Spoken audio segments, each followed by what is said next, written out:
the well-educated.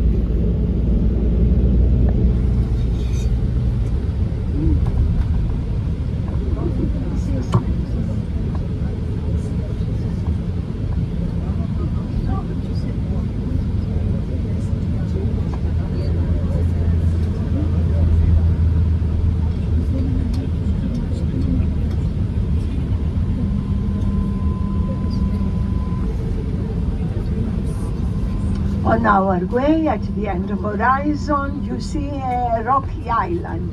This is the island of Dia Island. There is only a little church over there, and there is a ceremony once per year. A small boat sail from the port of Irakia to the island. Over there they had also some of the wild goats of Crete.